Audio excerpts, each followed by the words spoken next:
Pues ya estamos aquí, como siempre vamos a abordar otro tema interesante, una realidad que nos acompaña en la sociedad en la que vivimos y que queremos abordar. En el marco del 15 de noviembre, que es el Día Mundial sin Alcohol, queremos hacer una llamada hacia la esperanza, hacia un mundo del que muchas personas han salido, se puede salir, que muchas veces pues es verdad que no se sabe cómo se cae en ello, pero afecta sin duda al día a día de muchísimas personas. Como decimos, en esta fecha, en el marco de esta fecha, Alcohólicos Anónimos, la asociación que funciona, como saben, a nivel estatal, quiere alzar la voz para concienciar a la sociedad sobre los efectos del alcoholismo, del alcohol, como decimos, efectos físicos, psicológicos y sociales, y que aunque es una realidad que en muchas ocasiones está bastante normalizada, pues genera muchísimos problemas, como no, en la vida diaria de las personas y también de sus familias. Por ello, hoy queremos traer un testimonio, como lo hemos hecho otras veces, que es una voz de primera mano, que seguramente será quien nos va a hacer entender mejor esta realidad. Y hoy está con nosotros Fernando, bueno, que lo ha vivido en primera persona y que nos puede contar muchísimo sobre este tema. Fernando, bienvenido y te agradezco mucho que estés con nosotros. Muchas gracias. Bueno, pues decíamos, en el marco, es una persona, bueno, a la que ustedes no van a ver, pero sí van a escuchar y, bueno, pues nos va a contar un poco diferentes perspectivas de toda esta problemática y de toda esta situación.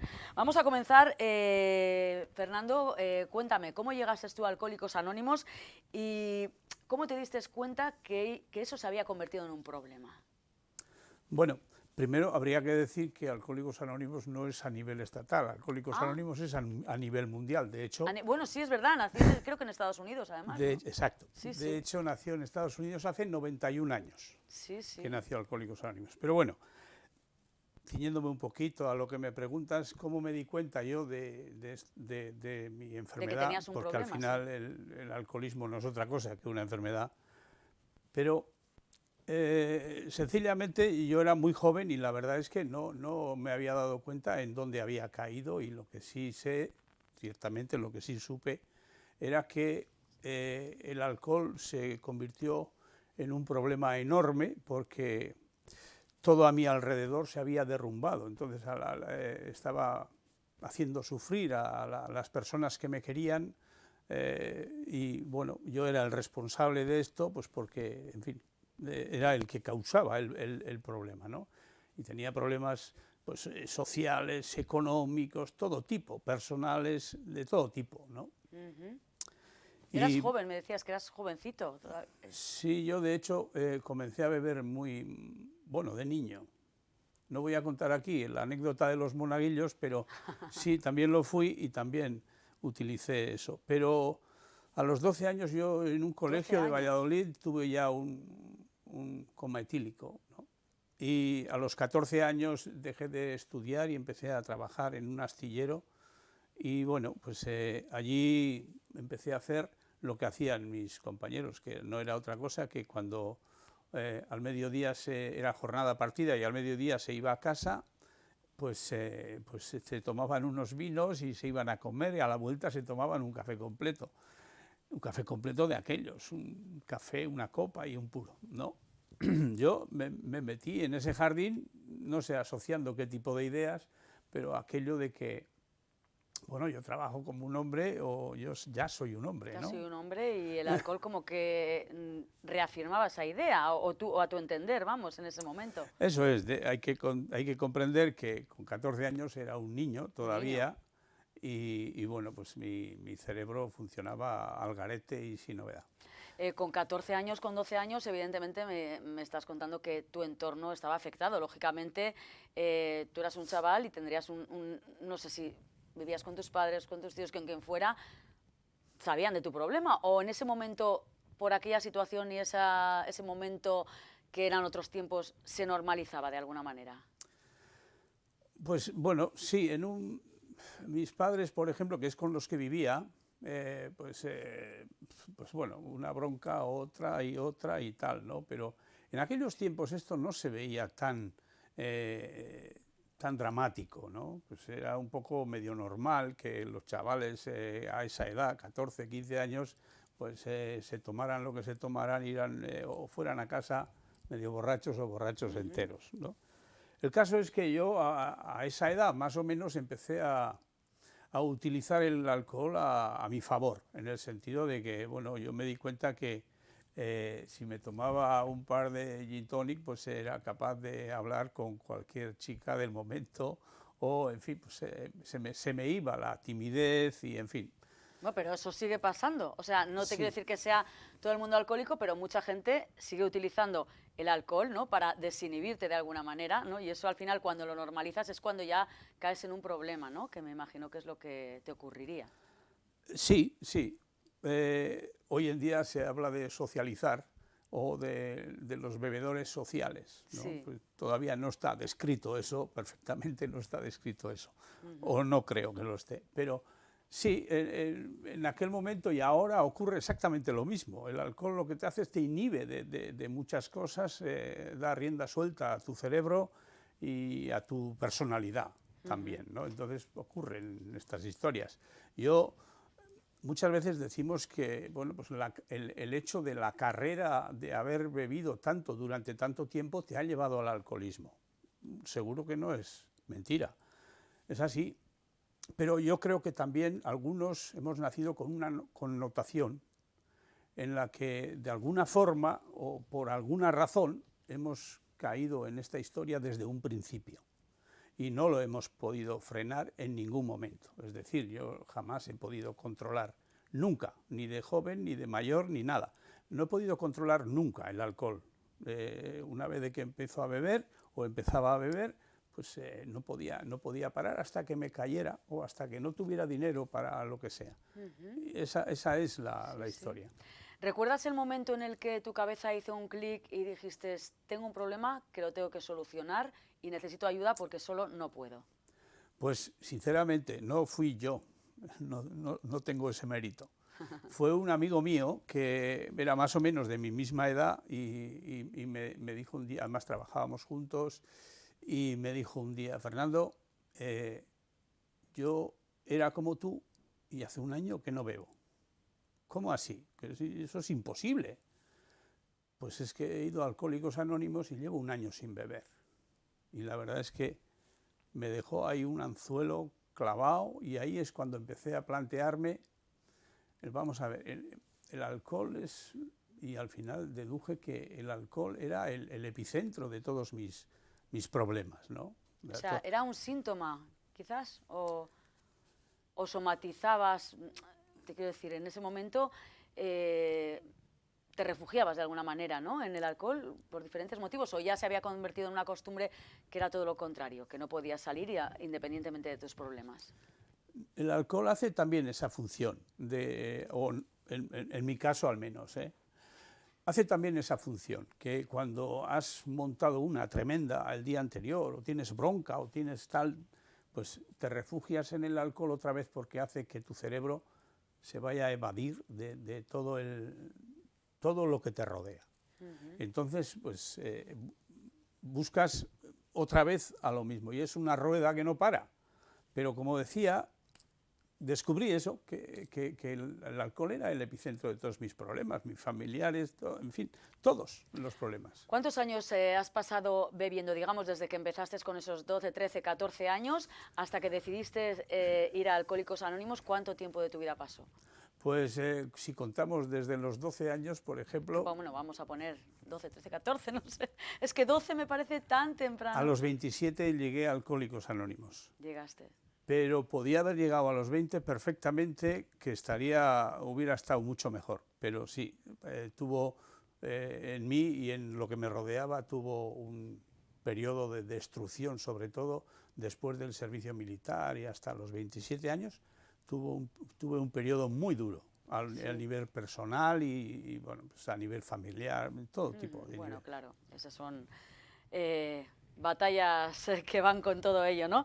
¿En qué momento entras a Alcohólicos Anónimos, ves lo que hay y vas reafirmando la idea de que te quieres rehabilitar?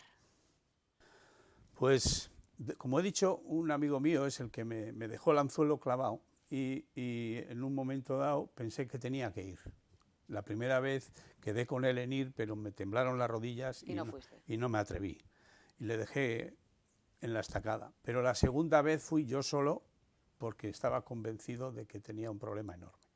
Y sí, llegué a Alcohólicos Anónimos, entonces solo había un grupo en Vizcaya, y llegué a Alcohólicos Anónimos y, bueno, allí, sinceramente, me dieron tal mogollón, como dicen ahora, ¿no? ¿Repaso? De calidad, de calidad humana, de cariño, que fue la leche, porque además es que yo aquellas personas, muchas de aquellas personas las había visto como yo, y tan mal como yo o peor. Y entonces, pues ellos entonces estaban ya mejor vestidos que yo, o sea, afeitados, duchados, en fin. Es tenían decir, que otra te cambia pinta. toda la realidad, ¿no? Desde Exacto. físicamente, etcétera, y sobre todo me imagino que tiene que ser bastante enriquecedor, ¿no? El ver que no estás solo y que gente a la que tú estás relacionando con un ámbito en el que tú te mueves en determinadas circunstancias, dices, bueno, pues tampoco es el marco ideal porque ellos también quieren salir, ¿no? Y ves que compartís ese deseo, ¿no? Entonces, Pero Alcohólicos Anónimos tiene esa cosa de que no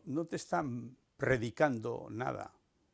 Y evidentemente Alcohólicos Anónimos tiene su literatura, que está basada no en otra cosa, sino en la experiencia de todos los alcohólicos de todo el mundo. Pero Alcohólicos Anónimos lo que te presenta es que yo he hecho esto, yo viví así, yo he llegado aquí, he sido capaz de abandonar el alcohol y de volver a rehacer mi vida.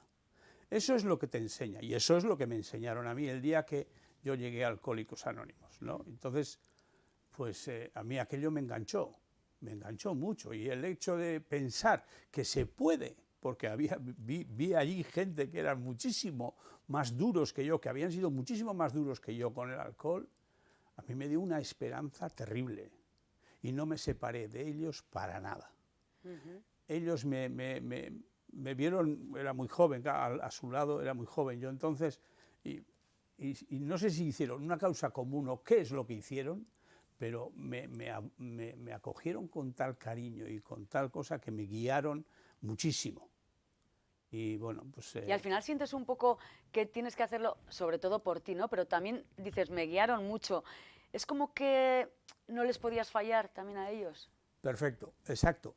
Eso es lo que es un compromiso sordo, porque no se oye, pero es un compromiso que esa gente te ha prestado, esa ayuda que necesitabas, y hay un momento en el que tú estás solo.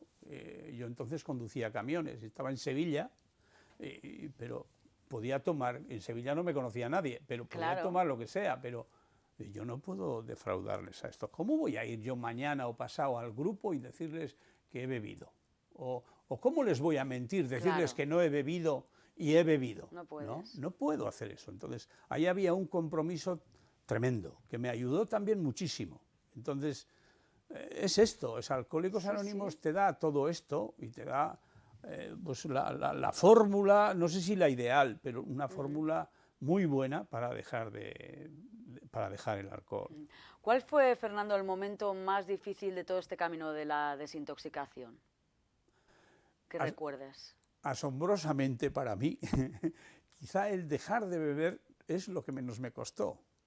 Porque sí que me costó, indudablemente, pero porque bueno, hay que pasar un momento de mono y de tal y cual, ¿no? Pero lo que más me costó era encontrarme a mí mismo. Yo estaba con un cerebro dañado a los 13, 14, 15 años y me encontraba con un cuerpo de hombre de 27 años. Entonces ahí no se correspondía mi cerebro con mi persona, ¿no? Y encontrar o hacer andar mi personalidad, la auténtica, pues ahí eso es lo que más me costó. ¿Descubriste ahí al Fernando de verdad o sí. fue otro? Sí, como que renaciste, ¿no? Sí, eso es. No quiere decir esto que, ¡ay, qué maravilla de hombre! No, para nada. Pero, o sí, o sí. Pero sí, descubrí ahí quién era y también me forjé un poco y a partir de la literatura que tiene Alcohólicos Anónimos, pues también mejoré muchas cosas, porque la literatura que tiene Alcohólicos Anónimos le puede servir a cualquiera, incluso que no beba, pues porque no es lo mismo que un evangelio, ¿no? Pues claro. No es lo mismo, pero con la distancia que puede haber, pero en el evangelio, pues por ejemplo, pues también dice de maneras de actuar y de cómo hacer las cosas para que tal. Bueno, pues Alcohólicos Anónimos tiene también esa parte. La verdad que te veo que lo estás contando como muy agradecido y sobre todo de una forma muy clara, y te lo agradezco porque habrá mucha gente que se está sintiendo identificada y que te lo cuenten sin pelos en la lengua y bueno, y desde esa perspectiva tan dura y tan personal. Quería preguntarte también, se habla mucho de las recaídas. ¿Hay recaídas? ¿No tiene por qué haberlas? ¿En tu caso las hubo? ¿Las has podido controlar? En mi caso no ha habido No ha nunca habido. una recaída. Yo sé perfectamente cuándo bebí la última vez que bebí alcohol. Fue el 17 de mayo a las 6 de la tarde, una copa de Pacharán. Eso es ¿De lo qué año me de estás hablando? 1986. No me digas. Sí. Ese fue el último, ¿no? Pero esto no quiere decir nada. Yo no soy mejor que otros alcohólicos o otros enfermos alcohólicos. Yo no soy Sigues mejor. diciendo que eres alcohólico. Yo sí, claro. O sea, eso de que nunca se deja de ser alcohólico, entonces, ¿cómo denominaríamos? ¿Eres alcohólico rehabilitado, en este caso? No, no. Yo soy enfermo alcohólico. Alcoholismo es Sin una beber desde enfermedad cerebral. 1986 y sigues diciendo que eres alcohólico. Sí, sí. Yo no tengo ninguna duda, ahora mismo, si saldría ahí a la calle, tomaría un par de cervezas, probablemente hoy me iría a casa y no me emborracharía, pero en 3 días o 4 estaría en el mismo nivel que lo dejé. Eso, Después de tantísimos años, me dices que si tomas 2 cervezas que tienes miedo de que puedes volver a caer. sí. No tengo miedo, tengo la certeza de que volvería a cogerlo donde lo dejé. Esto lo ha demostrado toda la gente que ha pasado por Alcohólicos Anónimos, pues a lo mejor no ha tenido la suerte que yo he tenido de no volver a beber, ¿no? Y hay gente, compañeros míos, amigos míos, que desgraciadamente pues han tenido que pasar por ese proceso de la recaída, ¿no? Pero son gente que, bueno, pues por lo que sea, pues en un momento dado fueron a experimentar si esto era cierto. Y esto es cierto, a esa gente les pasó exactamente lo que acabo de decir. En poco tiempo estaban en el mismo nivel, poco tiempo quiero decir una semana o 15 días, no estoy hablando de años. En poco tiempo estaba en el mismo nivel donde lo dejó. Esto es como cuando tienes un coche que tiene 100.000 kilómetros y lo aparcas en un garaje y vuelves a los 20 años a por el coche. El coche tiene 100.000 kilómetros. No se le han bajado los kilómetros. Ya. Pues el alcoholismo es una fábula. Esto quiere decir que quien quiere puede, porque si es una patología o una enfermedad, quizás no sé yo si me atrevería a decir eso. Yo tampoco me arriesgo a decir que quien quiere puede, pero hoy hay muchísima información sobre esto y se puede consultar, ¿no? La Organización Mundial de la Salud hace ya, en el año 1953, ya clasificó el alcoholismo como una enfermedad. Y es una enfermedad que no se cura nunca, nunca se cura. Lo único que se puede hacer es pararlo. ¿Cómo se para? No bebiendo. Claro. Es lo que tenemos. Pero no bebiendo se puede tener una vida extraordinaria. De hecho, yo cambié mi vida y después pues he vivido estupendamente y vivo muy bien hoy en día. Es que, claro, te estoy viendo y la verdad que me están pasando muchas cosas por mi cabeza, ¿no? Porque en la sociedad en la que vivimos, pues siempre hablamos de, bueno, llega el viernes, rondita con los amigos, vinitos, etcétera, etcétera. ¿Crees, y ya bajo toda esa experiencia que has vivido tú, que viendo cómo se mueve la juventud o la sociedad hoy en día, minimizamos, relativizamos y quitamos importancia a que quizás hay mucha más gente enferma de la que pensamos? Pues seguro que sí.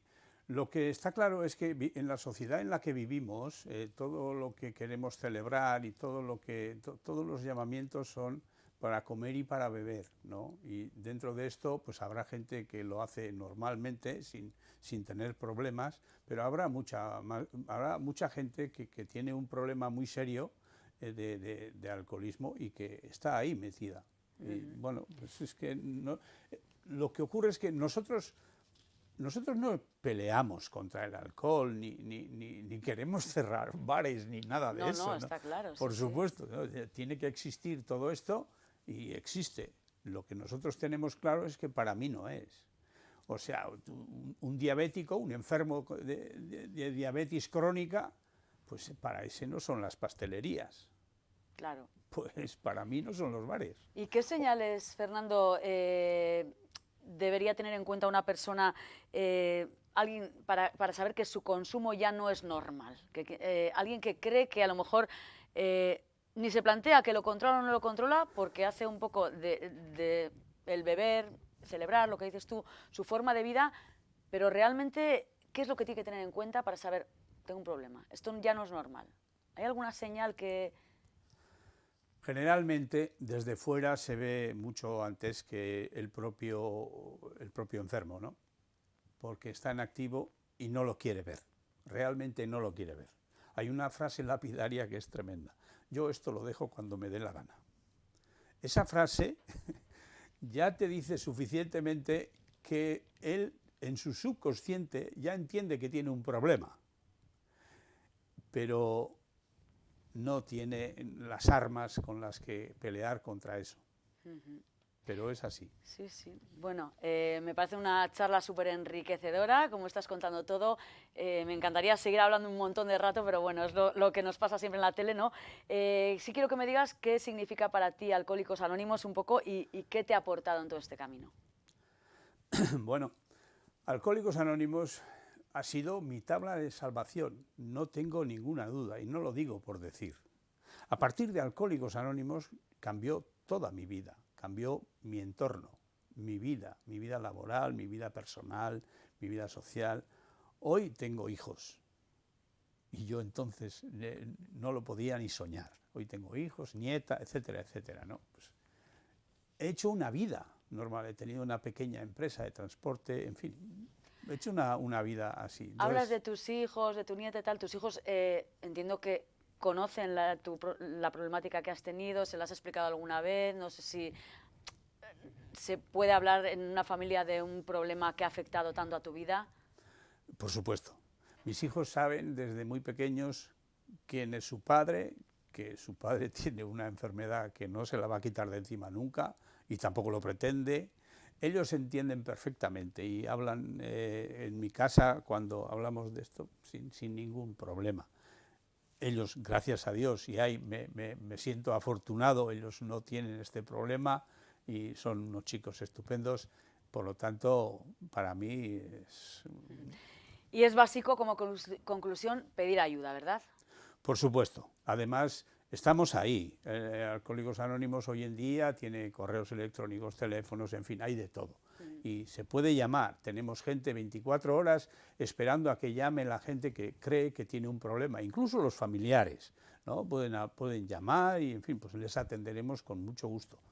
Pues hemos visto la página web, ahí tienen teléfonos, tenemos sedes físicas, siempre hay alguien que levanta el teléfono, ¿no? y una llamada puede cambiarte tanto la vida como te cambió a ti. La verdad que todo un ejemplo, aunque seguro que no te gusta que te lo digamos, ¿no? por la claridad con la que nos lo has contado todo, ¿no?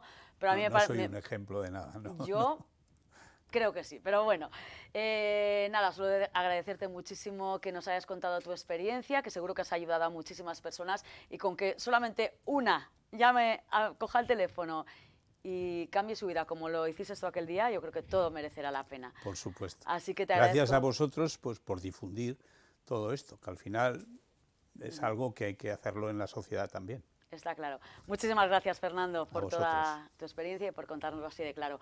Enseguida vamos con más cuestiones. Nada, un minutito para publicidad y vamos con moda en unos minutos. ¡Atención, Basauri! Llega ¡Viva el Circo! Un espectáculo cargado de magia y diversión para toda la familia. Increíbles malabaristas, trapecistas, payasos y en primicia mundial lásers del futuro. Del 7 de noviembre al 8 de diciembre bajo nuestra gran carpa climatizada en el Centro Comercial Bilbondo. Bizkaiko merkataritza. Oso profesionala. Eta aholkuak emateko. Oso proaktiboa. Eta berritzeko. Oso gertukoa. Fisikoan eta digitalean. Eta hau, geldiezina da. Bizkaiko merkataritza oso pro. Bizkaiko Foru Aldundia. Pues continuamos y hablamos de moda, como lo hemos dicho, de pasarelas, de un evento que cada año, bueno, pues parece que coge más peso, sobre todo porque además se hace en un marco incomparable. Ha llegado una nueva edición de Getxo Moda el pasado jueves, como decimos, en la terminal de cruceros de Getxo. La verdad que se reunieron más de 400 personas en la que hubo desfiles, eventos, bueno, pues todo muy especial, multitud de empresas, diseñadoras, diseñadores, caras conocidas, bueno, una maravilla que, como decimos, cada año pues congrega más interés y más personalidades. Y hoy tenemos a dos de ellas para hablarnos de cómo transcurrió todo, de lo que aportaron, dos referentes también cada una en su ámbito. Así que yo estoy encantadísima de saludar a Charo Rodríguez, diseñadora. Bienvenida, Charo. Gracias. Y a Nora Zubiri, Zubiri Rey, ¿verdad? Sí. De Zubiri 1908, que vamos a decir, ¿no? De ese negocio centenario. Las dos habéis pasado por Getxo Moda, no es la primera vez por lo que me decíais, y bueno, encantadas las dos, ¿no? Muy, muy a gusto. ¿Qué es lo que más os llamó la atención? Luego os iré preguntando independientemente, ¿no? Pero un poco de, Charo, tú como diseñadora, de lo que se ha visto en esta edición, ¿qué te ha llamado un poquito la atención? Pues de esta edición he visto mucha variedad y lo que más me ha llamado la atención, que para mí fue algo nuevo, fue lo que se trabajó, los diseños que trabajaron los chicos de Güelles, puede ser, los de que trabajan con bacterias y cosas así, que fue un desfile para mí, que todo fue nuevo y todo lo quería saber, claro, porque era nuevo para mí. Ahí vemos tus diseños maravillosos. Sí. Bueno, por ejemplo, ¿qué nos inspira esto que estamos viendo? Uf, pues a mí mucho. A ti mucho, desde A mí luego, mucho, a porque mí vamos, mucho. por algo... El primer vestido está inspirado o sea, en los campos florales, en la naturaleza. Estos dos vestidos verdes, bueno, de hecho, el primero era un verde musgo y a este le llamamos vestido naturaleza. ¿Y qué quieres transmitir un poco con tus diseños y con lo que has presentado en esta edición de Getxo Moda? Pues quiero transmitir muchísimas cosas. Una de ellas es que la mujer, o sea, podemos estar actualizadas, vestir elegante, vestir cómoda. El vestido negro, que es un terciopelo de seda, bordado al relieve, es un vestido súper elegante, pero muy sencillo y muy cómodo de llevar. Entonces la idea de podemos estar guapísimas, pero estar cómodas. Estar cómodas, es un poco Eso la idea. es. ¿Y la gente lo entiende? Capta un poco el mensaje que tú has querido transmitir. Sí, al menos yo lo explico y la gente se siente pues cómoda, porque una vez que vas a hacer un diseño y ya vas a llevarlo, porque yo trabajo desde el diseño hasta el patronaje, hasta la confección. Entonces, cuando empiezas ya a estar como muy ajustada, la gente dice, no, que igual no puedo comer ni una gamba. Sí, ¿verdad? Sí, y entonces me llama la atención porque son como diseños como ligeros, pero a la vez vaporosos, sueltos, ¿no? Y como lo que dices tú, mira, esa este es elegancia, pero a la supercómodo. vez comodidad, ¿no? Que se Eso agradece es. muchísimo, sin duda. Eso es. Una maravilla. Nora, en tu caso, bueno, Zubiri. Zubiri desde 1908, tenéis en Bilbao, dos en Bilbao creo, uno es enorme además. Sí, la del centro de Bilbao, tenemos otra en Deusto y luego tenemos Donosti, me suena también. en Donosti y en Las Arenas. Sí. Y en Getxo Moda, ¿qué es lo que ha aportado Zubiri, ¿no? Un negocio de toda la vida. A ver, pues Zubiri es una tienda multimarca. ¿Tú eres cuarta generación? Cuarta generación, sí. Ahora convivimos en el negocio la tercera y la cuarta, o sea, está mi padre, somos los dos. Y bueno, Zubiri es multimarca, entonces nosotros tenemos como una súper cuidada y amplia selección de marcas nacionales, internacionales y tal, y luego tenemos la marca propia. Entonces, bueno, en el Getxo Moda, que está muy bien organizado porque te envían a una estilista con la que poder trabajar que vas a poner el desfile, y este año, Miren, pues la verdad es que me encantó pues la visión que ella tenía y pues con ella lo organizamos. Entonces, pues bueno, es un poco la colección de este otoño-invierno, ¿no? Como una pequeña representación. Bueno, yo creo que todo el mundo conoce Zubiri, ¿no? Pero para quien no lo conozca tan de cerca, ¿no? Vamos a decir que os dedicáis sobre todo al... no me sale ahora la A la palabra. lencería. A la lencería, perdón. Sí. Pero bueno, también hacéis un poco es moda de hogar, digámoslo así, Sí, o de... a ver, es lencería y trajes de baño. Eso es, trajes de baño De también. hombre y mujer, o sea, todo lo que es la ropa interior, pijamas, batas, ropa de casa, camisones, todo lo que es ropa de playa, trajes de baño. Y luego también tenemos nuestra sección de todo lo que es prótesis mamarias, para Sí, personas también. que han tenido el tema de mastectomía y tal. Y luego además, yo siempre me ha llamado mucho la atención de Zubiri que sois muy... como que os adaptáis mucho, ¿no?, a cada caso, a cada persona. Yo recuerdo siempre de pequeña que mi madre o ella misma con su hermana o mi abuela incluso decía, si no encuentras tú a Zubiri, que en Zubiri vas a encontrar lo que... En Zubiri seguro que encuentras todo, ¿no? Y eso es así. Nos encanta, es un Eso es así, clásico. es un clásico. Y aparte que Zubiri, pues, o sea, yo siempre digo que es para todas las edades, para todos los cuerpos. Entonces, pues bueno, la atención es muy personalizada. Y pues en principio yo siempre digo, si no lo encuentras en Zubiri es que no existe. No lo hay en ningún lado. Y no hay que olvidar que es un negocio centenario de toda la vida, pero que eso no está reñido, ¿no?, con ser más vanguardista, con ir avanzando, con innovar, ¿no?, que me imagino que todo al final se va adaptando a la realidad de hoy en día, ¿no? Sí, a ver, nosotros, o sea, hay gran parte de nuestro presupuesto que lo invertimos en viajar, en ver, en conocer, para estar pues un poco actualizados, vamos a decir.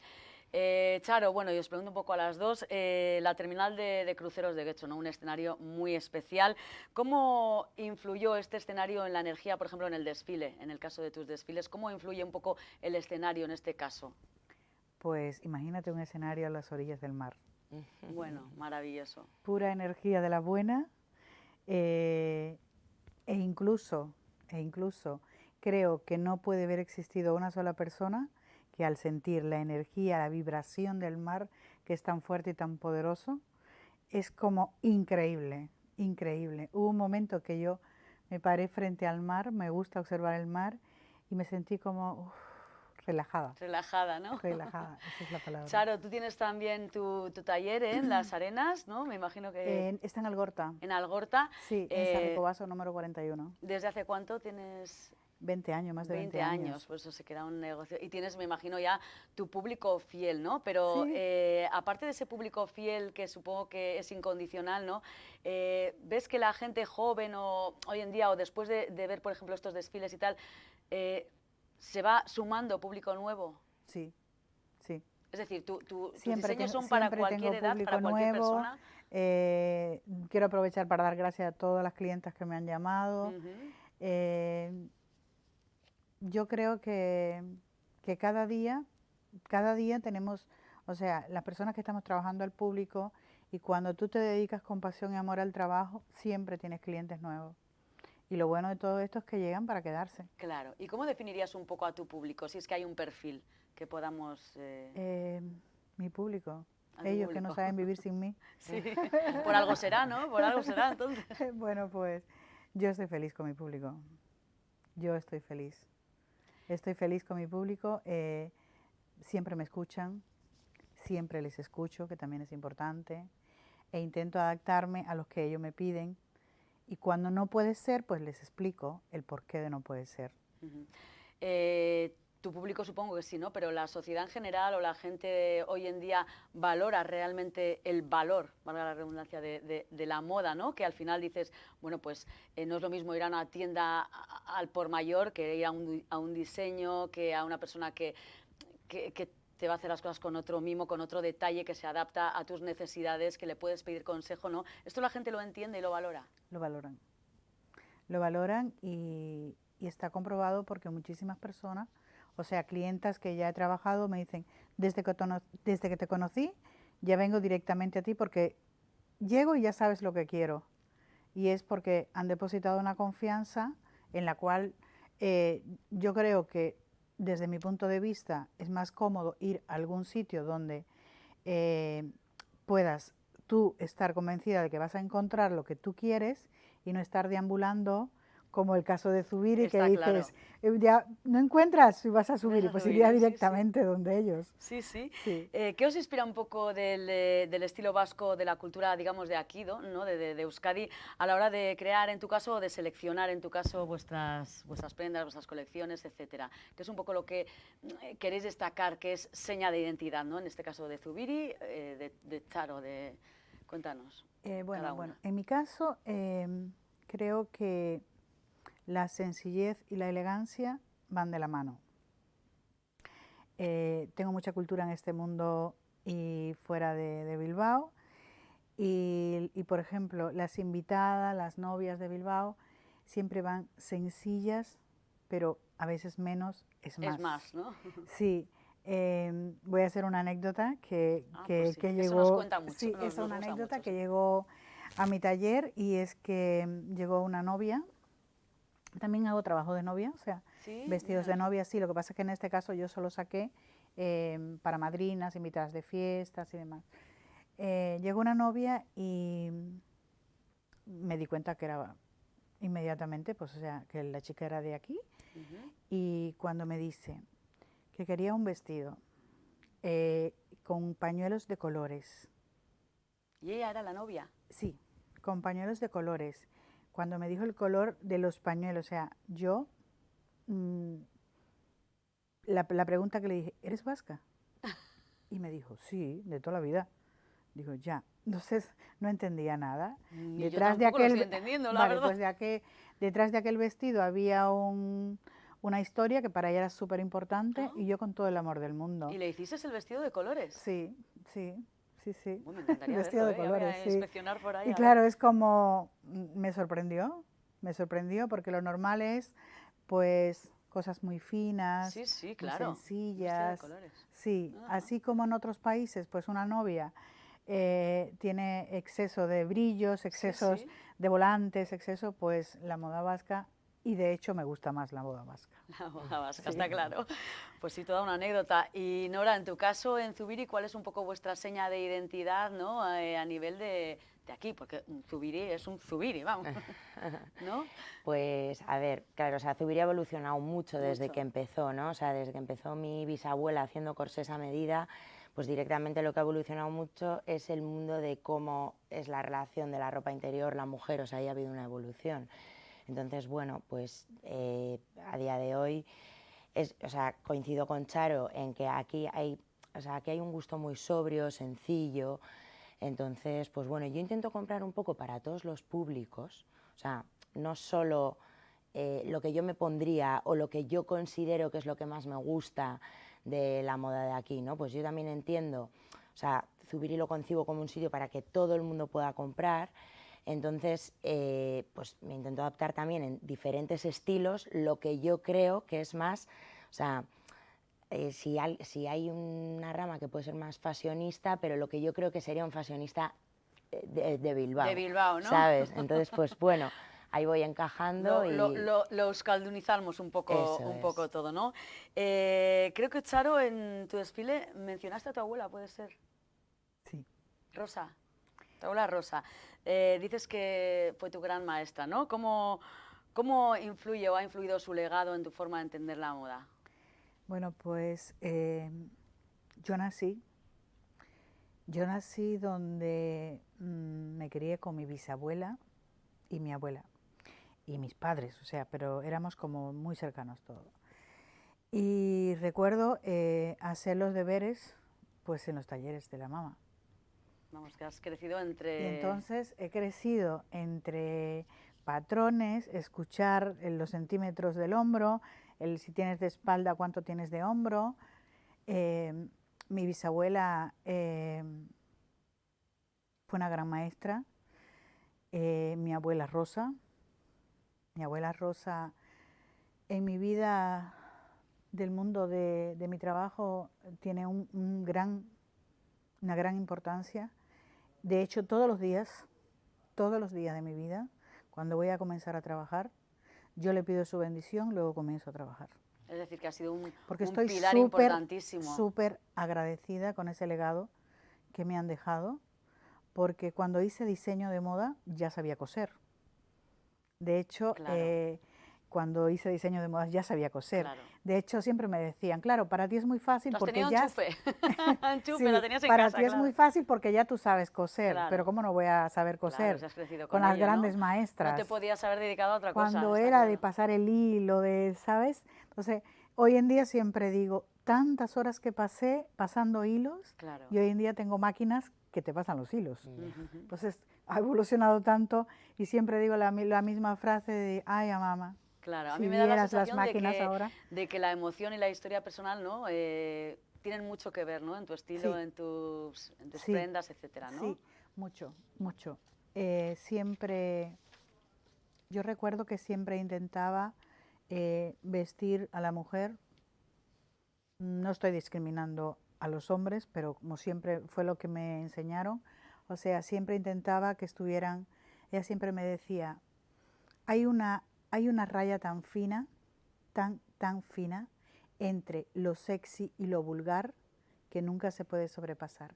O sea, puedes hacer un vestido sexy, pero no vulgar. Ajá, qué interesante. Sí, Eso, los escotes, las aberturas, o sea, el más corto o más largo. claro. Siempre me decía, tienes que tener mucho cuidado, Charo, porque existe una raya muy fina entre lo sexy y lo vulgar. Y lo has Y es llevado a cierto, y rajatabla, lo he ¿no? llevado así. Y eso lo podríamos adaptar, no sé si en el caso de Zubiri también, bueno, quizás hablamos más de otro estilo y también de comodidad, etcétera, ¿no? Pero sí que es verdad y, a ver, no sé cómo expresar sin que se me interprete mal. En su día sí que teníamos la idea, ¿no?, de Zubiri, que era como, pues sí, lo que dices tú, el corsé, y yo siempre me decía a mi madre, porque Zubiri y tal, y yo de pequeña decía, ay, es que lo veo como muy de señora, muy no sé qué, ¿no? ¿Os habéis quitado un poco ese, no sé si esa imagen o realmente lo que hablaba Charo de sexy, la gente puede ir a Zubiri y va a encontrar también cosas sexys, modernas, actuales, que rompan, ¿no? Que quizás hay mucha gente que os conoce de hace mucho y se queda con aquella imagen, ¿no? A ver, en Zubiri hay de todo, o sea, y todo lo que es la vanguardia está ahí también. Lo que pasa que, claro que hay como un poco ese imaginario, pero es normal, porque en una empresa que tiene 117 Tantísimos años, años, la gente piensa, mi abuela compraba allí. Claro. Entonces, siempre va a haber una referencia asociado a generaciones por encima de ti. Entonces, pero bueno, la Pero moda bueno, va cambiando y es que... Qué mejor referencia y señal, ¿no?, que el haber estado ahí y seguir estando tantísimos años, ¿no? Hay un punto muy importante también en Zubiri, que es el tema del comercio local, ¿no? ¿Cómo crees que es el valor que aporta el comercio local, ¿no?, en un mundo tan cambiante como es la moda? Bueno, pues es como otra manera de entenderlo, ¿no? Pues ahora que se habla tanto del fast fashion y tal, pues es otra cosa, o sea, la ropa no es caduca en breves instantes, hay otra conciencia también de, pues sobre cómo se fabrica, de qué manera, condiciones laborales, o sea, como Claro. todo el entramado que rodea eso, no solo es la prenda en sí, ¿no?, sino es como toda la cadena de la influencia que eso tiene y el efecto que eso tiene en la sociedad, que al final es transversal, Claro. desde responsabilidad con el planeta, responsabilidad Claro, humana, claro. entonces son muchas cosas y es un conjunto de todo Y un ello. punto importante también, yo creo que de Zubiri, ¿no?, es un poco el trato con el cliente, ¿no? El cómo os adaptáis con el tú a tú. No sé si el público, los clientes que van a Zubiri vienen pidiendo consejo, les asesoráis. Yo creo que sí, porque siempre... Es una relación de cercanía, o sea, y se atiende a cada persona con lo que necesita. Y luego también, como las grandes cadenas han cambiado un poco en el imaginario de la gente, cómo es la manera de consumir, es como que, en cierto modo, yo veo que a día de hoy hay mucha gente que no, como que de primera rechaza un poco ese trato personalizado. O sea, no, Como que vamos más a nuestro claro, no aire, digo en ¿no? Que Zubiri no... en concreto, Sí. ¿no? O sea, yo a la gente le veo súper agradecida en Zubiri, pero como que pues tú tienes un poco más la cosa de entro en una tienda, yo a mi aire, que no me Eso es. atiendan, yo miro, elijo, me lo llevo y ya. Pero ¿qué pasa? Que justo en lo que es el gremio de lo que van a ser pues, sujetadores, bragas, los bañadores y bikinis, ¿no?, que es el momento en el que más desnuda tú te muestras a la Claro. sociedad, pues ahí hay algo que también pues requiere como, y la gente también busca un poco el que me quede bien, ¿no? Pues Claro. ¿cuál es mi talla? No sé cuál es mi talla. O sea, es algo como un poco más complejo. Entonces creo que la gente sí que lo valora, la verdad. Bueno, pues una maravilla, la verdad, cada una dentro de vuestro sector referentes, bueno, y en un evento que vamos a decir de Getxo Moda, ¿no? Una conclusión que podéis sacar, no sé, ¿qué creéis que se ha quedado un poco el público de lo que habéis aportado en este evento, cada una? ¿Qué crees que es lo que ha captado la gente o lo que les ha llamado la atención? A ver, yo... Quizás alguien que no os conocía, si es que hay alguien que no os conocía. Claro, no, sí.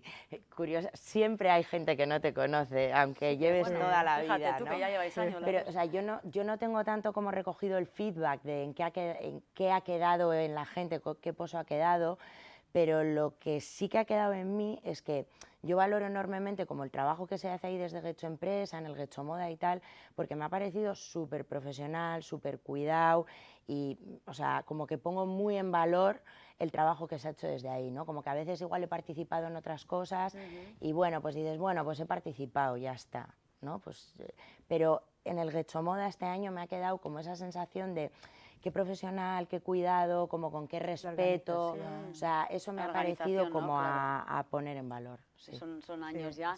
Y y luego, ¿cómo es un poco la relación entre los participantes, las participantes? No sé, te quiero decir, es un mundo que, claro, al final, no sé si hay un poco de competencia en el mismo sector o realmente, bueno, pues os complementáis.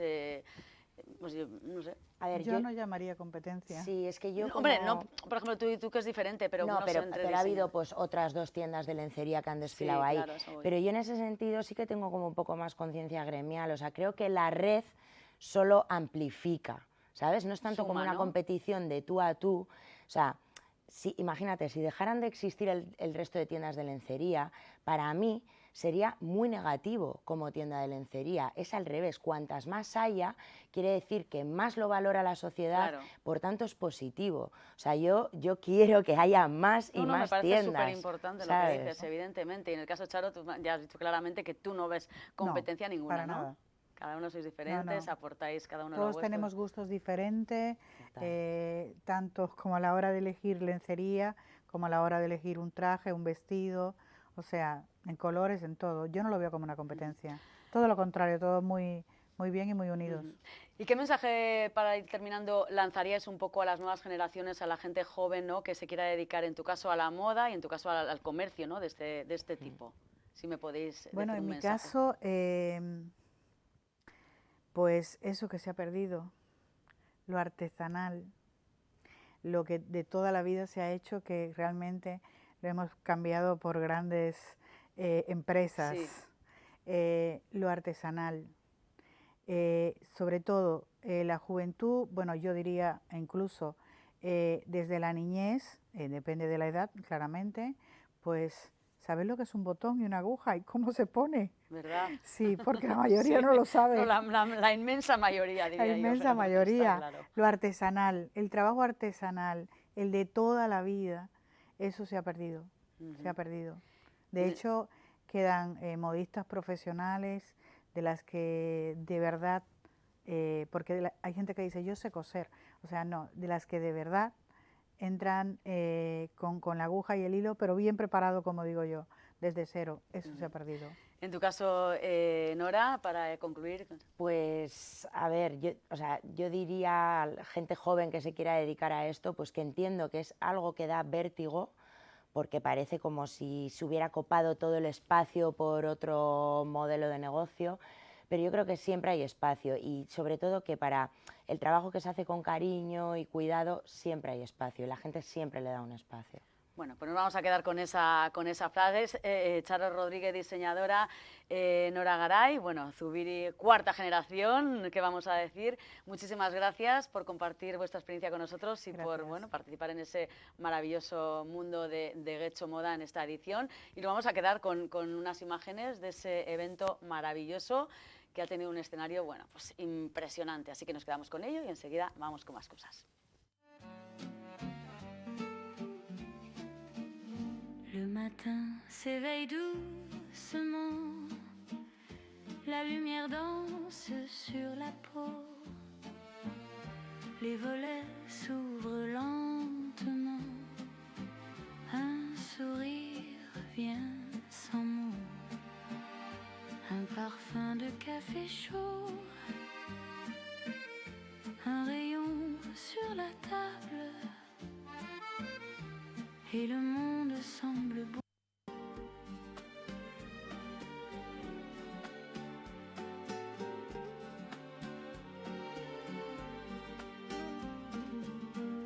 Sento ancora la tua voce, come vento sopra il mare. Ogni onda porta un sogno che non so dimenticare. Sotto il cielo di velluto la città dormiva piano. Bueno, pues continuamos con más cosas y bueno, hemos tenido un evento muy especial, de esos, bueno, tan especiales que ocurren una vez cada 30 años, fíjense, y ha ocurrido esta semana, 30 años de Metro Bilbao, de aquella infraestructura que nació para quedarse y que nadie se imaginaba que iba a simbolizar y a marcar tanto una sociedad, ¿no? Como fue aquella inauguración, aquel 11 del 11 de hace tantísimos años, 30 ya, y con tantas situaciones, tantos cambios, tantas cosas que contar, tantos eventos, porque al final ya no es solo una infraestructura de transporte, sino que se ha convertido en una forma de vivir. Metro Bilbao, ¿quién no ha utilizado el metro no una, ni dos, ni tres, sino tantísimas veces? Y que yo creo que ese Bilbao cambiante, que en su día era tan diferente, no sería lo mismo, ni mucho menos, sin el metro. Así que hoy hemos querido mirarlo de cerca, después de unos días de celebraciones, de exposiciones, de actos conmemorativos, etcétera, para adentrarnos un poco en el recuerdo de personas que saben muchísimo porque lo han vivido de cerca desde el principio y en su día a día. Tengo el placer de estar hoy con Carmelo Zaita y con José Miguel Ortega, son trabajadores ya jubilados de Metro Bilbao. Bueno, pues Carmelo, vamos a saludarle, ex trabajador, ahora me dices en qué ámbito. Muchísimas gracias por venir. Y le he dicho bien, ¿no? Sí, sí. Ah, me sí. miras así como, digo, ya he metido No. la pata. Quería contestarte, pues nada, gracias a vosotros. Muy bien, y José Miguel, un grandísimo honor porque tú has sido una supercabeza pensante, sin quitar méritos a nadie. Bueno, director adjunto de Metro Bilbao, ¿no? Bueno, Director de operaciones. El primer puesto que tuve fue director de explotación, el primer director de explotación de Metro Bilbao. Y sí, cuando termino ya mi carrera profesional en Metro con 74 años, que es cuando me jubilo como adjunto a la dirección general. Carmelo, en tu caso, ¿cuál ha sido la actividad que has desarrollado? Pues yo en Metro siempre he estado en mantenimiento, material móvil. Qué importante, Pero vamos, casi nada. mi andanza profesional, que decir, viene de antes. Sí, ya la en mía los tiempos de FEBE yo pasé a la autonomía, estaba de maquinista y en el año 90 accedí al taller.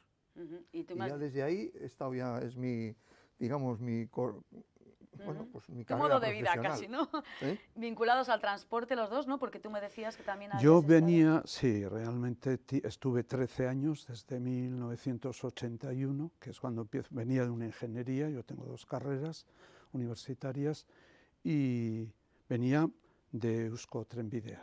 En 1981, allí tuve varios puestos de dirección también, y es cuando de alguna manera el viceconsejero de Transportes me llama y me dice, oye, vamos a poner en marcha esto.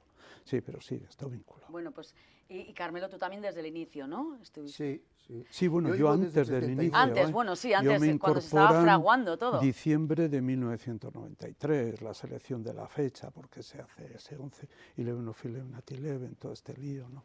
Y cuando se os dice, bueno,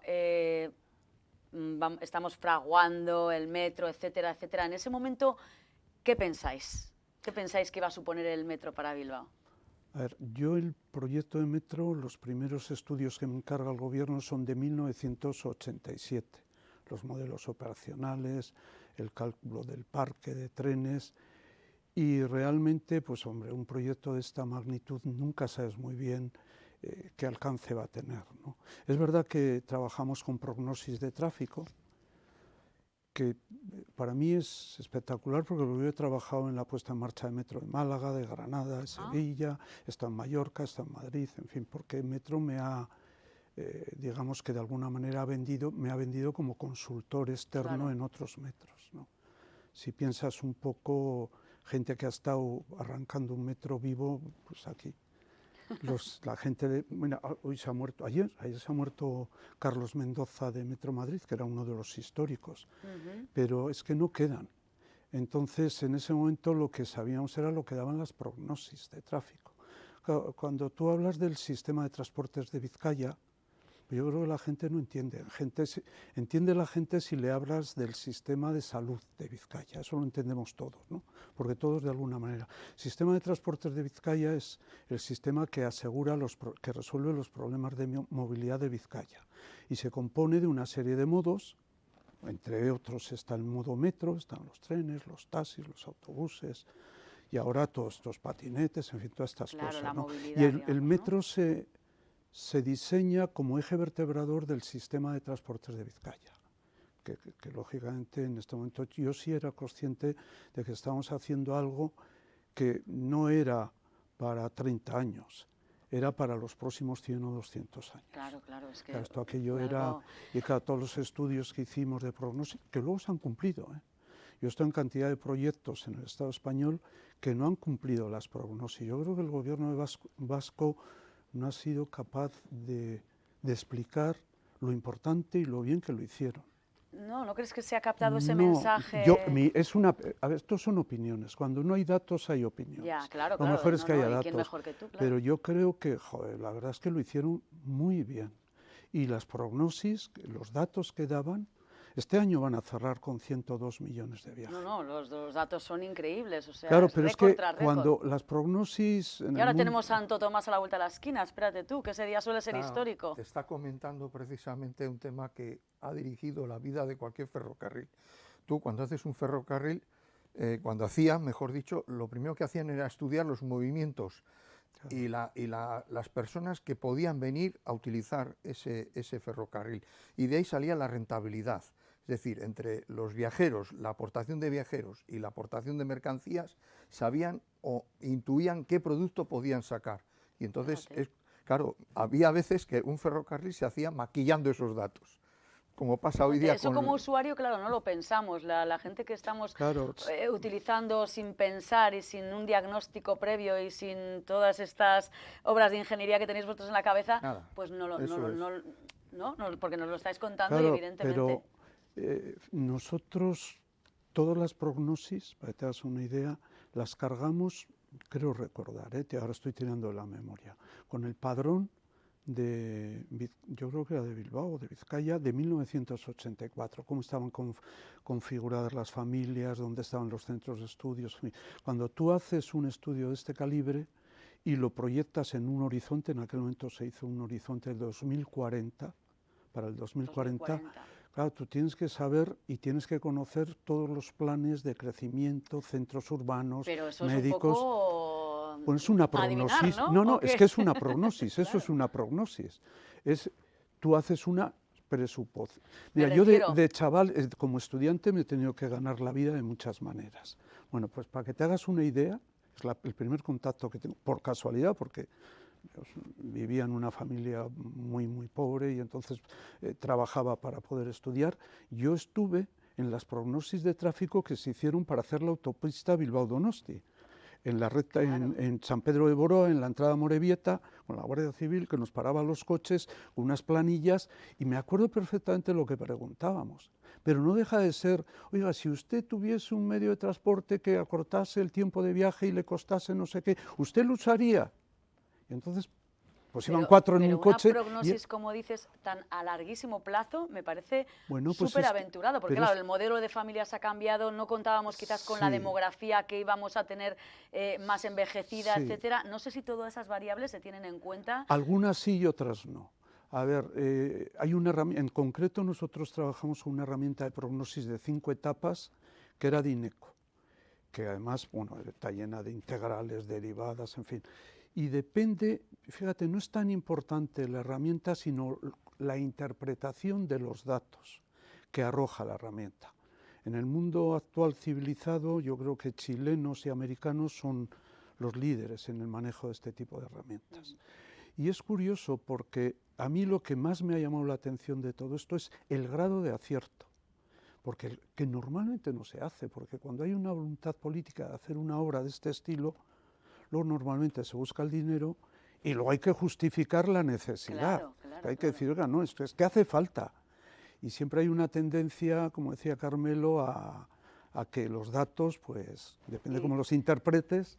Estabais ahí, supongo, en ese momento. Bueno, los yo dos, estaba ¿no? en el tren, ahí está Ardanza, ahí está Josu Sagastagoitia, Josu Ortondo, que era alcalde de Creo que Bilbao, estaba Josu Vergara, Matura- también el Josu antiguo Vergara, diputado general. sí, y el alcalde, el del bigote, y aquí a la izquierda estaba Josu Ortuondo, ¿no? Era Sagastagoitia. el que estaba- Sí, Josu Ortondo. Estábamos los dos en un tren. Él Sí. estaba en cabina y yo iba de viajero. ¿Y cómo Porque nos podéis- invitaron amigos del ferrocarril Sí. precisamente a ese primer viaje. Ajá. ¿Y cómo recordáis aquel día? Me imagino que después de esa, bueno, pues de estar germinando, ¿no? Todo eso, sobre todo en tu caso, ¿no? Teníais que tener la adrenalina a tope y seguramente sin imaginar todo lo que iba a suponer todo esto. Bueno, Pues yo, por ejemplo, con mucha ilusión. Yo que además había estado visitando las obras en cantidad de sitios, había estado con el barro en la rodilla sacando al fotos. principio, esto es otra. Ajá. Es catenaria rígida, en fin. Ya. Esto es de la zona de Cabieces. La zona de Ah, Cabieces. vale, vale, vale. Y la verdad es Fíjate, que la me hizo catenaria no es hizo un hilo, es diferente. Esto hizo ya es más mucha- moderno. mucha ilusión, además que venía con un cambio en todo. O sea, venía con el cambio en infraestructura, el tecnológico, en fin, era apabullante. Claro, Talleres. claro. Estábamos hablando de esa Mira, prognosis. ¿Eso que vemos qué es, por ejemplo? Eso es Eso taller es de, una unidad que está en Levante. sí, de gatos. cuando hay que ¿No ves los quitar los gatos bogies? rojos? Está levantada. Los bogies son donde circula las ruedas. A ver, te donde cuento están un las ruedas. poquito, verás. A ver, El que lo mantenimiento- entendamos, el- que lo sí. entendamos, que yo me he Ah, quedado con la esto es como los prognosis.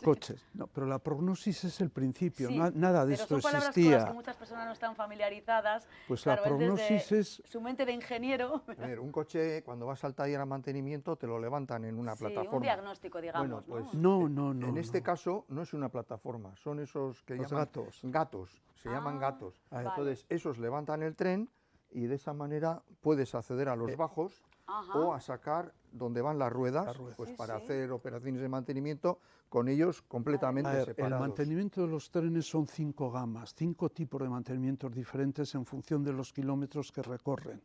Visita, P0, P1, P2 y la gran reparación. Entonces, cada 30.000 kilómetros se hace una gama de mantenimiento, se miran determinadas cosas. Cada 150.000 se miran esas mismas y otras, porque 150 es múltiplo de 30 y coincide una visita con una P0. Entonces, ahí estará en una gama de mantenimiento. Cada 30.000 Es decir, kilómetros, para que entendamos, pero- ¿cuánto tiempo es de uso del metro, pues, por ejemplo? a ver, de un tren, de un mes tren. Un mes. O prácticamente. sea, de un cada tren. mes se le hace un Mes, mantenimiento. 2 meses tienes, A ver, tienes los 30.000. Sí, un- ¿eh? los- un tren recorre al año unos 110.000 kilómetros. En un año, el metro ahora mismo está produciendo 5 millones de kilómetros, no llega, 4,8.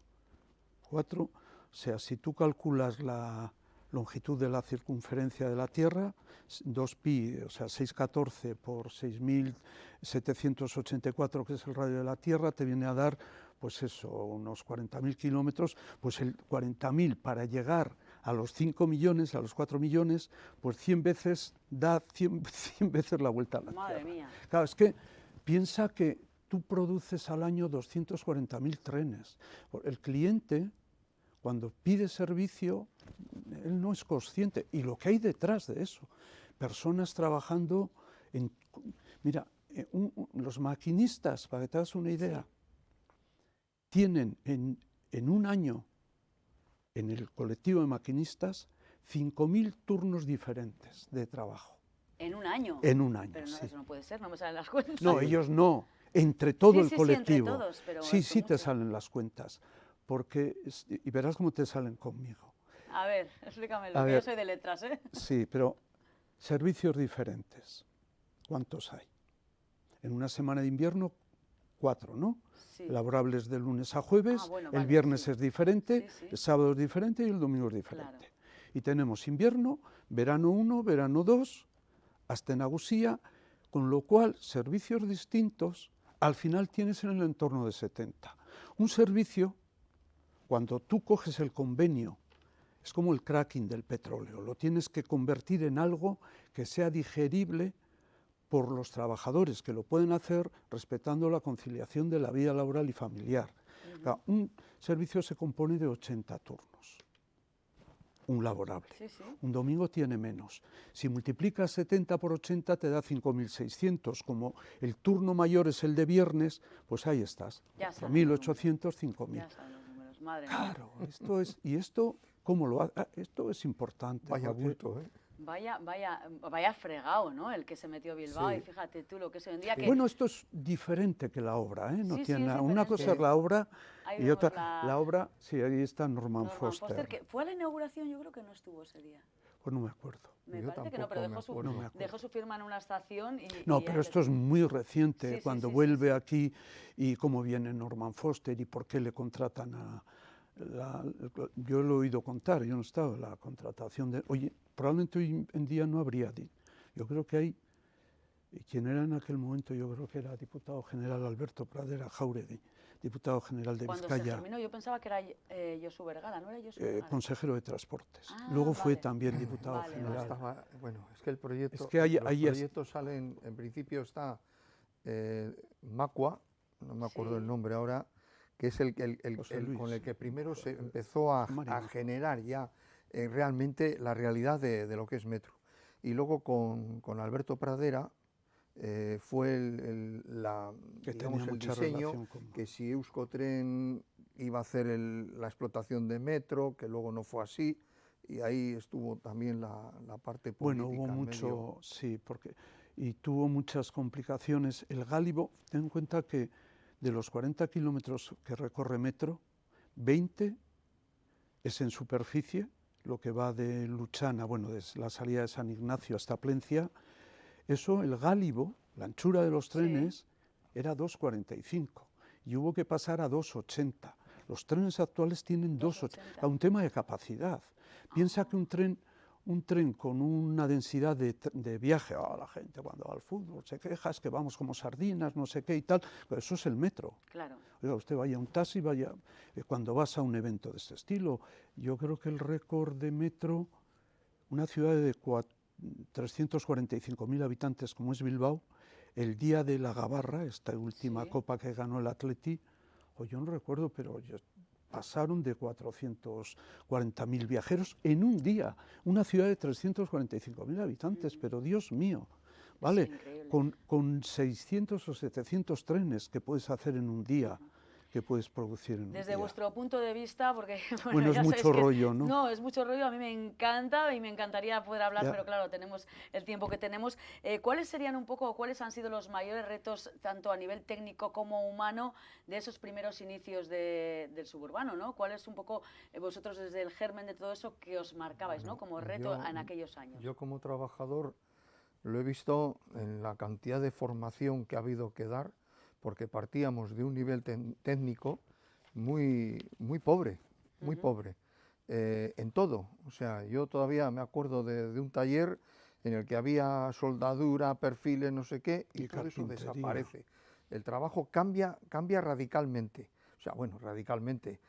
Si lo ves con tiempo, yo por ejemplo no lo veo tan, pero que con el, digamos que echando la vista atrás, Sí. el cambio fue bastante radical. Ujú.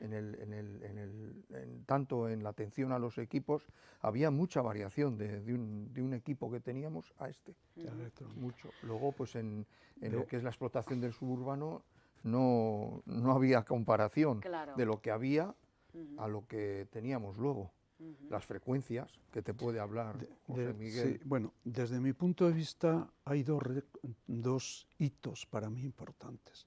El mundo ferroviario siempre ha peleado con el problema de las pendientes. Ah. Piensa en el coche, rueda de goma, la carretera, asfalto. La adherencia, porque al final si no tienes una adherencia adecuada, tú no puedes subir una pendiente, ¿vale? Piensa, Somosierra, Ujú. 6% camiones de 25.000 kilos. Bilbao pasa, el metro Bilbao pasa 3 veces, 3 por debajo de la ría y 4 por encima. Luego, cuando pasas por debajo, fíjate lo que te tienes que bajar sí, para que el sí, tren sí. quepa, el túnel quepa, Sí, sí, todo sí. quepa, y luego subir a Santuchu y en Bolueta pasar por encima. Eso te implica tener unas pendientes cercanas a Somosierra. Por ejemplo, San Ignacio Gurutzeta. yo creo que tiene 54 milésimas, un 5,4%. La salida de Bagacha hacia Urbínaga son un 6%, pequeña, Sí, una sí, sí. pendiente. Claro, subir con adherencias de 0,17, subir esas cuestas con trenes de 2.885 kilovatios, 410.000 newtons de esfuerzo. Eso para mí, en el mundo ferroviario del que venía, por adherencia, yo no lo veía, nunca habíamos subido pendientes superiores a 33 mira, milésimas. no. Uno, ¿vale? Uno era ese. Sí. Un tema... Tenemos que ir rápido porque me estás marcando tiempo ya. Bueno, Dime. oye, que Cuéntame, terminamos cuando quieras. El segundo, ese punto que me estás contando. Vale, el segundo tema era las frecuencias.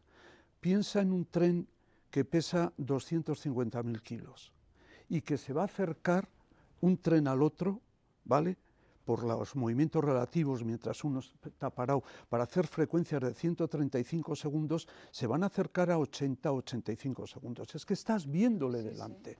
Y entonces dices, joder, si este tren no para, no frena, ¿qué pasa aquí, no? Esas frecuencias tan bajas y que durante todo el día ser capaz de llevar los trenes a la hora. Esto para mí, que veníamos de frecuencias de 6 minutos y medio, o sea, estás operando diariamente 150 segundos cuando venías de 400 segundos, porque en metros segundos pasamos de tener la unidad de medida el minuto a la unidad de medida el segundo. Un minuto tiene 60 segundos. Es que piensa... Sí, pero sin embargo como usuarios lo vemos de otra forma, ¿no? Y cuando ya el metro se nos retrasa un minuto, decimos, pues eso es el reconocimiento, temblamos. ese es el reconocimiento que tenéis que darle a la plantilla de Metro Bilbao, Desde luego, la que lo hacen, es que se han adecuado a todo, que yo creo que son importante. personas tremendamente sacrificadas, ellos y sus familias, que muchas veces el tema de la conciliación familiar, para poder estar siempre al servicio de Vizcaya. Metro en Nochevieja, tenemos metro en Santo Tomás, tenemos servicios especiales y luego nos tarda un minuto y nos quejamos. Sí que es verdad que ha habido una temporada que ha habido como muchas cosas por ahí, pero claro, también es verdad que todo el mundo coge el metro. Es el primer transporte que se adapta a la demanda. Claro. El primero, porque todo lo demás ha ido después. Ha ido Renfe, ha ido... los autobuses. Sí, el servicio nocturno en Europa no era normal. Y aquí ha habido, mira, ¿cómo te llamas? Eva. Mira, Eva, Metro Bilbao tiene 90 días de servicio nocturno. O sea, es que es la leche, andar de noche. Sí, sí. Esto nos llamaron de Londres. A lo mejor es porque en Europa no tienen esta vida nocturna que tenemos nosotros. ¿Cómo que no van a tener? Claro que tienen. Lo que no tienen es unos trabajadores tan sacrificados que estén dispuestos a hacer eso. Claro que tienen. Habéis organizado una exposición que era desde las tripas del metro o algo así, ahora lo entiendo, porque bueno, la verdad que tela. No sé si habéis pensado en escribir un libro, pero deberíais hacerlo, ¿eh? Eso me dice mi mujer, pero... Bueno, os agradezco muchísimo porque la verdad entiendo que en una tarde y en un ratito no se puede condensar tantísimo que tenéis en vuestras cabezas esas experiencias, esos... Yo hablo de 30, pero no son 30, son muchos más desde todo el inicio, ¿no? Mucho antes, evidentemente. Así que bueno, pero yo creo que se puede trastear un poquito con desde las tripas del metro y si no, os llamamos en otro momento y nos contáis todo, pero pensaros los del libro porque seguramente que hay muchísimas personas que les apasionaría todo lo que estáis contando. Así que muchísimas gracias, Carmelo y José Miguel, perdona. Como el del caserío. Eruditos en todo esto y la verdad que casi nada. Mira, tuvimos en la inauguración una niña y ahora hemos tenido en el 30 aniversario otra niña que ha nacido, ¿eh? Sí. Qué cosas, ¿eh? Sí, cosas. Qué cosas, así que Uy, nada. Pero es que son más de 100 millones de personas viajando ahí. Puede pasar cualquier cosa. Puede pasar de todo. ¿Qué no habrá pasado, no? En esos vagones. Muchísimas Muchísimas gracias por toda esa experiencia. Gracias por invitarme. Todo ese trabajo y toda esa sabiduría que tenéis. Muy bien. Pues agradecidos y si te ha gustado, pues desde mucho luego. mejor. Y nos vamos a quedar con esas imágenes maravillosas que nos habéis traído para que todo el mundo vea las tripas del metro, que merece la pena. Gracias. Vale, venga, agur, ¿eh? Enseguida vamos con más temas. Se me escapan ya, se me marchan ya. Bueno. No. Vamos con esas imágenes y enseguida vamos con otra cosa.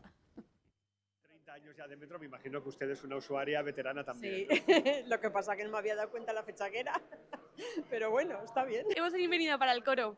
Ah, ¿habéis venido para verlo? Sí, exactamente. ¿Tenéis a alguien conocido en el coro o qué? ¿O No, pero nos hacía ilusión, exactamente. ¿Os han dado chocolatinas? Sí, aquí tenemos. Oye, vosotras que sois usuarias del metro, evidentemente. Sí, imagino, todos ¿no? los días. ¿Qué nota le ponéis al metro? Yo creo que un 8. Sí, 8 y medio. Sí. Se podría aumentar un poco el horario por la noche los fines de semana, Sí. pero por lo demás, muy bien. Está muy bien. ¿Lo sabía? Sí, sí. ¿Te han ofrecido chocolatina Me y han todo? dado el chocolatito, si quieres te lo enseño. Ya te digo, le he sacado una foto con el móvil, de hecho. Ahí está. Un para buen que se vea detalle, bien. ¿verdad? La verdad que Eso sí. viene bien. Se agradece porque, mira, al final es un detallito que no tiene nadie con nosotros. Oye, cuéntanos, como usuaria, ¿qué nota le pones al metro? La verdad que le voy a poner un 9. Un 9. Siempre se puede mejorar algo, pero bueno, un 9 yo creo que es una buena calificación. No sabía nada, pero me ha encantado el chocolate.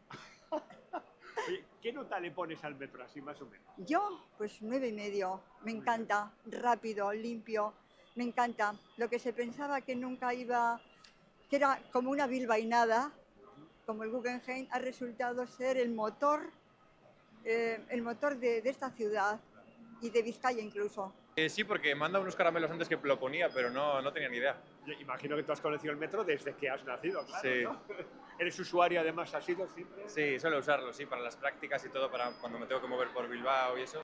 Bueno, pues seguimos echando la vista atrás, removiendo un poco la historia, y han pasado ni más ni menos que 40 años desde aquella primera concentración de Gesto por la Paz. El valor del silencio que tantas concentraciones trajo después y que tanto significó, ¿no? Un antes y un después para la sociedad vasca. Un gesto, vamos a decirlo así, que se ha ido adaptando a las distintas realidades, que en su momento, bueno, pues marcó una forma de pensar, una forma de sentir y una forma de vivir en la sociedad, y que todo ello ha ido evolucionando. Han pasado, como decimos, 40 años, pero queremos recordar todo lo que simbolizó Gesto por la Paz en un documental que se estrenó hace algunos años, en 2022, Gesto, y que estos días se vuelve a proyectar. Hoy tenemos a dos personas que nos pueden contar mucho de lo que supusieron esos 30 años de aquel movimiento Gesto por la Paz, de aquellas concentraciones y de aquel latir de la sociedad en aquellas circunstancias, ¿no? Estamos, como decimos, con Jesús Herrero y Yonander Zárate, cada uno en su contexto, ambos miembros de Gesto por la Paz, ¿no? En el caso de Yonander, de Ítaca, ¿no? Que fue un poco donde se germinó, digamos, aquella primera concentración, ¿no? Sí. Cuéntanos un poco. Pues era un contexto... 1985. Sí, el 26 de noviembre fue Plaza la primera Moyúa. concentración en la Plaza Circular. Plaza Circular. La Plaza Circular de Bilbao. Pues había un caldo de cultivo en la sociedad de esto no podía seguir así, y dimos con una intuición bueno, había que hacer algo, y fue un gesto en el cual en 15 minutos de silencio pues denunciábamos que no era la forma de solucionar los conflictos de manera violenta, ¿no? Viniese de donde viniese la violencia. Denunciábamos cualquier tipo de acto violento con motivación política, fuese quien lo ejerciese y fuese quien fuese la víctima. Pues dimos con la clave de una concentración silenciosa de 15 minutos donde la población pues podría decir que no podía ser esa la solución al conflicto, ¿no? Jesús, tú miembro de Gesto también desde los inicios, ¿no? Sí, así es. Hay gente que quizás no entendió un poco el concepto, ¿no?, de lo que queríais transmitir, pero bueno, ahí ha habido 30 años, ¿no?, que han ido acompañando, 40, perdón, 40, es verdad, estoy con el metro, 40 años que han ido acompañando al sentir de la sociedad, ¿no?, hasta que en un momento dijisteis, bueno, pues hemos hecho nuestra función. No sé, ¿cómo recuerdas aquello? Sí, yo creo que de las cosas que más se nos quedan a todos los que hemos participado en las concentraciones es la mirada de las personas que pasaban cuando estábamos realizando esa concentración, que puede ser esa percepción de la ciudadanía. Yo creo que se entendía lo que estábamos haciendo. La reacción era de animarse o no animarse, claro, a sumarse. Algunos parece que no nos querían ver, porque también otro de los rasgos de esa intuición que comentaba Yonander es que propiciábamos que el gesto se hiciese en el lugar más cercano a los vecinos. Lo intentamos replicar, ¿no?, un poco replicarlo en diferentes barrios de Bilbao, no hacer una única concentración que podría ser más atractiva incluso mediáticamente, sino que propiciábamos que se realizase en cuanto más sitios posibles. Creo que incluso yo recuerdo que iba al instituto, creo que en los institutos también, en los centros de estudios, ¿no?, a la concentración de Gesto por la Paz. Bueno, pues eso, iban los que iban, otros sectores no iban, ¿no? Pero bueno, esa que primera siempre... concentración luego rápidamente se extendió, ¿no? Terminamos después de 28 años fieles, porque siempre que había una muerte por motivo de la violencia, fuese quien fuese, la concentración era al día siguiente, Y de esa primera concentración, pues realmente terminamos con 206 concentraciones en toda Euskal Herria y 58 de ellas eran en centros educativos, Claro. con el valor que tiene también de sensibilizar sobre la paz y la violencia en los centros escolares, ¿no? Y luego lo decía yo, ¿no? Que hay una cosa muy importante que puede que haya habido gente que lo haya entendido o no lo haya entendido, ¿no? Pero que era el valor del silencio, del respeto, ¿no? Así es. Que es algo para mí crucial, ¿no? Sí, yo creo que también es un rasgo característico de Gesto por la Paz desde sus inicios hasta el final, es decir, que esa intuición inicial se ha mantenido como un valor absolutamente identificativo, que para nosotros era un silencio activo, no era un silencio Claro. pasivo, y además era la mejor forma de contundencia desde la pluralidad, es decir, la persona que estaba al lado de la concentración podría hasta pensar políticamente diferente, pero estábamos unidos en eso. Y no hacía falta decirlo con palabras, sino simplemente uniéndonos para mostrar activamente que estábamos en contra de la utilización de la violencia. ¿Creéis que realmente en ese momento, por el contexto que estábamos viviendo, quizás había mucha parte de la sociedad que se hubiera sumado a esas concentraciones porque pensaba como vosotros, pero que no se sumaba por circunstancias o por miedo, digamos? Hombre, el contexto no era fácil y, No era fácil. y nosotros mismos también íbamos a las concentraciones sin saber qué va a pasar, ¿no? Entonces es verdad que seguro que muchas personas se quedaban con el interrogante, estoy de acuerdo, pero es un momento difícil. Lo que pudimos hacer también, yo creo, es que era anónimo, ¿no? O sea, quienes íbamos Claro. no éramos nadie conocido, ninguna persona conocida, y no había nada detrás, ¿no? Sino que al final eran concentraciones donde había gente de todas las edades, de ideologías diferentes, y que simplemente nos juntaba, nos reunía cada vez que había una muerte, pues que la violencia no era la forma de solucionar el conflicto, ¿no? Pero, claro, te posicionabas socialmente, está claro. Nosotros sí, no nos considerábamos héroes, como hace poco también comentaba algún compañero, ¿no? Y además lo comentábamos entre nosotros. Nosotros intentamos propiciar una respuesta lo más anónima en el buen sentido posible, es decir, que animara a la ciudadanía a que se sumara. Pero también hay que ser conscientes de que nos estamos moviendo en una sociedad occidental que la comodidad siempre es un rasgo muy característico en cualquier. Cuando se habla de cuál es la mayoría de la sociedad, pues el tema de la comodidad, de no buscar problemas, es una situación que pesa mucho no solo aquí, sino en cualquier sociedad occidental. Pero la comodidad, ¿a qué te refieres? A no buscarse problemas, a no quererse significarse. A no meter o no Sí. poner la cara, no meterse en el lío, ¿no? Es decir, que tu vecino te va a ver que estás Claro, ahí claro, delante. bueno, pero eran por unas tanto, circunstancias que, bueno, quizás no era muy diferente, ¿no? Este lunes 17, ¿no? Se proyecta Gesto en la sala BBK, que es un poco lo que se quiere dar a conocer o a recordar, que es un poco lo que simboliza este documental, que nos vamos a Sí. encontrar. Para nosotros, eso, una vez cerramos Gesto, porque afortunadamente pudimos cerrarlo, que era algo incluso que ¿Hace nos cuánto cuestionó. ahora mismo? En el 2013. 2013, Cerramos, ya hicimos pasa el tiempo. último acto Lo recuerdo, público sí, sí. de cierre de Gesto por la Paz.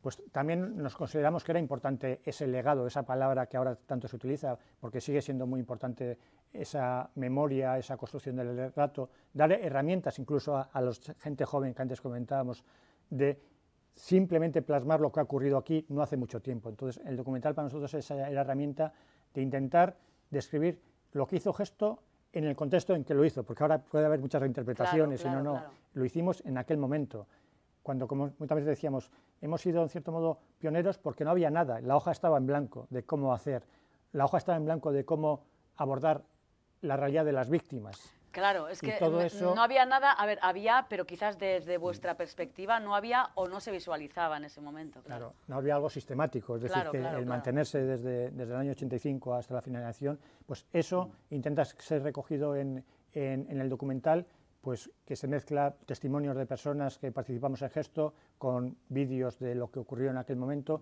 y sobre todo eso intenta ser una herramienta para poder ver lo que ocurrió aquí en nuestra tierra. Había algunos previos en la sociedad, en aquel momento ya se Sí. estaba moviendo, que no era la forma de solucionar. Había un colectivo Artesanos por la Paz que se concentraba También, por sí, la sí, paz sí, así sí, un sí. poco más a nivel Sí, sí. mundial. Hubo una concentración en el Casco Viejo espontánea, en la Universidad de Deusto, había alguna declaración institucional, o sea, había algunos movimientos y bueno, nosotros solo dimos con la clave del silencio, 15 minutos, al día siguiente fuese quien fuese la víctima, ¿no? A mí me parece importante, ¿no?, este documental, porque quienes vivimos esas circunstancias podemos entenderlo, ¿no? Pero ¿hasta qué punto, por ejemplo, este documental puede servir a las nuevas generaciones que no ha vivido ese contexto? ¿Creéis que entenderán el mensaje que Yo se sí creo proyecta? que lo entienden y hay que luego explicárselo, Claro. porque todos hemos tenido Claro, nuestros percepciones. hijos, por ejemplo, que tienen Sí. 18, 20 años. Ya hemos tenido ejemplos concretos de gente joven que Claro. lo ve y lo ve con mucho interés y luego te hace preguntas de mucho interés, es decir, preguntas de calado muy importante, sobre claro. lo que ocurrió. Entonces, es esa herramienta que no acaba en eso, sino que luego hay que continuar, porque muchas veces ahora decimos, no, es que la gente joven no sabe lo que pasó.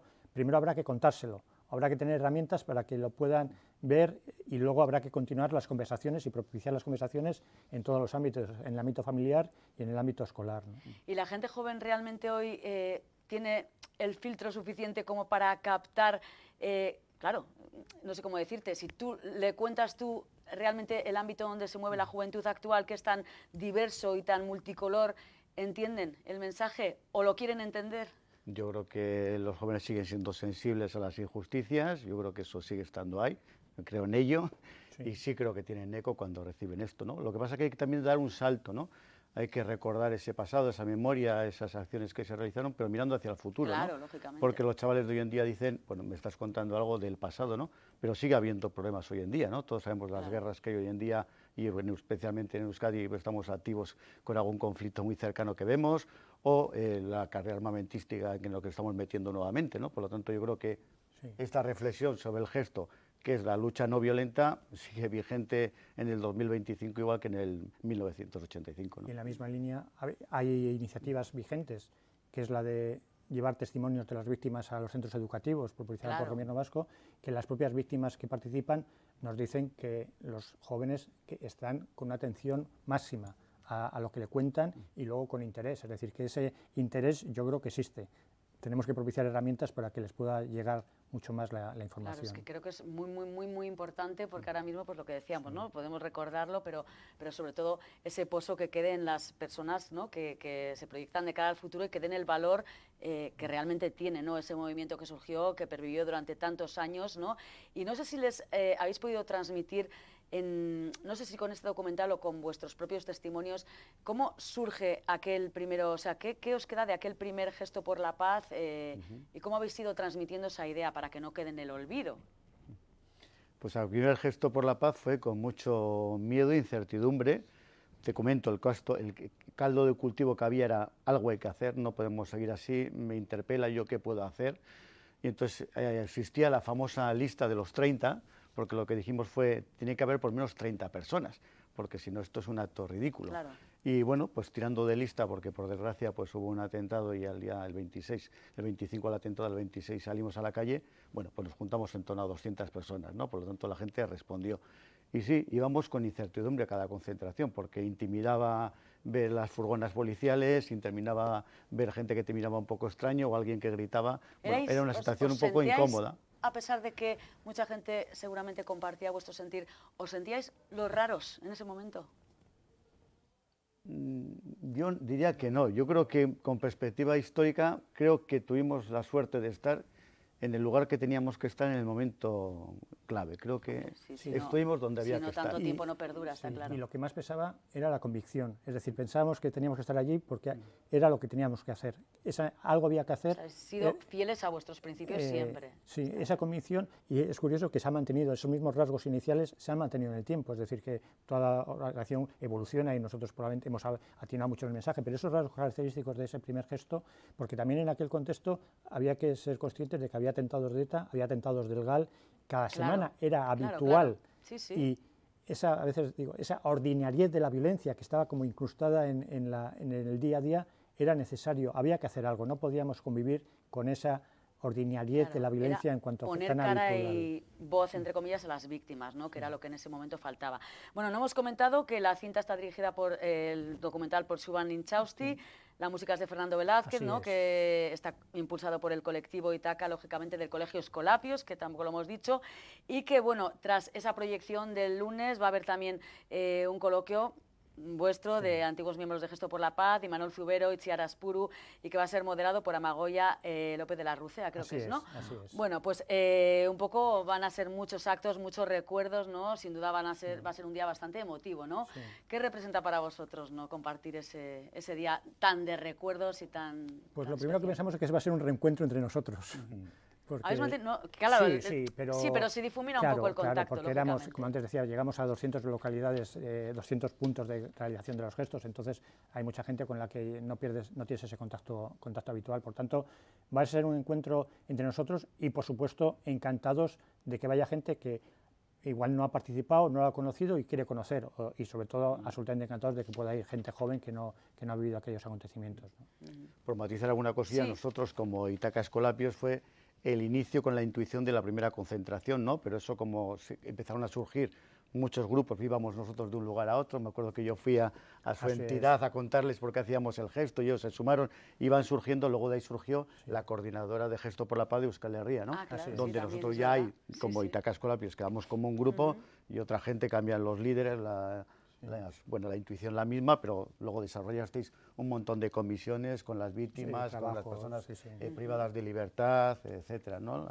El Bueno, documental un decíamos recorrido. que se proyectó por primera vez o se realizó en 2022, ¿no? Se estrenó en el Festival de Cine de San Sebastián. De San en Sebastián. 2022. ¿Creéis que refleja fielmente, ¿no?, lo que supuso Gesto y sobre todo si se ha conseguido equilibrar un poco la memoria personal con la colectiva, digamos? Los que los hemos visto sí nos sentimos reflejados, sí nos sentimos que es una herramienta muy válida. Sí creo que además se mezcla mucho lo individual y lo colectivo, es decir, lo colectivo tiene mucho peso en Gesto. Muchas veces decimos que ha sido una genuina construcción colectiva, es decir, que en el que ha participado muchas personas de muy diferentes formas. La persona que salía para hacer la concentración en un pueblo de Guipúzcoa probablemente igual ya no haya participado en ninguna otra actividad de Gesto, pero salía ahí con una convicción que era la misma que la que salía una persona en Bilbao que luego iba a todas las reuniones internas de nuestra coordinadora.